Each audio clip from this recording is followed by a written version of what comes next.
For as long as I can remember, I have been fascinated by plants. I have maintained a small garden in my backyard since third grade, and at that time, I grew whatever I wanted, believing that if I gave my plants enough thought and attention, they would grow big and produce lots of food. Words cannot describe the joy that I experienced that day watching my first watermelon seedlings emerge. Even now, I reminisce about my first watermelon plant and how I felt so happy. However, I fear that my lovely childhood garden may quickly become impossible.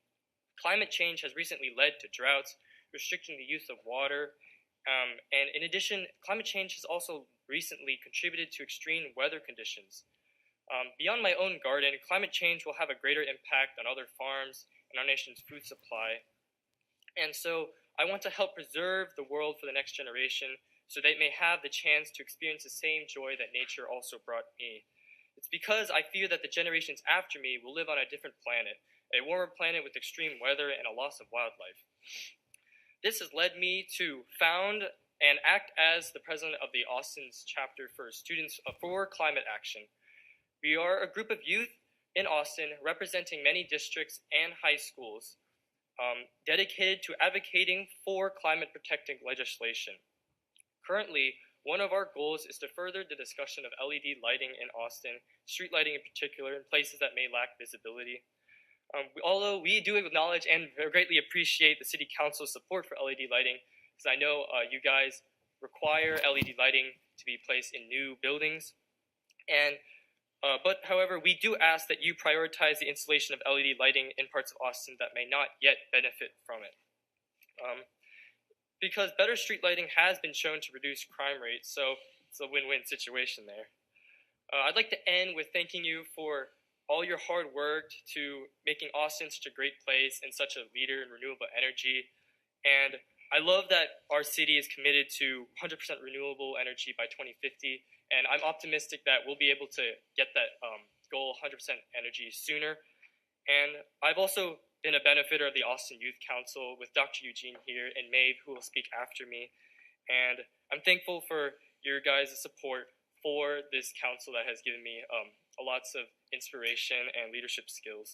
And I hope that you all may will decide to speak with us more on climate action as a member of the Students for Climate Action. Thank you. Thank you. Good job. Thanks for being here today, and thanks for your work on the council. All right. Thank you. Thank you. Maeve Roy Cannon. Hello, good afternoon, Mayor Steve Adler, City Manager, and council members. My name is Maeve Canone. I live in District 8. I am a senior at the Austin Waldorf School. I am the president of the Austin Waldorf School Earth Club, chair of the Miscellaneous Committee in the Austin Youth Council, and I am vice president now of the Students for Climate Action, the Austin chapter. Yesterday, I transplanted 6 zucchini plants in my small garden boxes, and the sun was shining down. I could hear the wind through the trees. I watered them with clean water, and they are now growing out in front of my house with the help of sun, water, air, and a healthy and thriving environment. And that's great for now, but how long will we be able to rely on a stable climate, clean air and water, and a partially clean environment? When will our ozone layer tear so much so that we can no longer thrive in the sun? When will our water become too contaminated with plastics to where we cannot even drink it or use it? When will our air reach the maximum level of pollution, and when will our environment begin to be unhealthy and even more unfit to live in? You want to know the answer?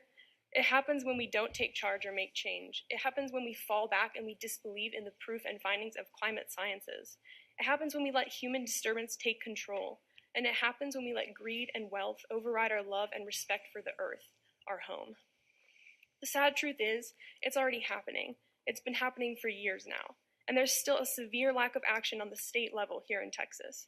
I understand that the city of Austin has vowed to be renewable energy by 2050, and that is wonderful.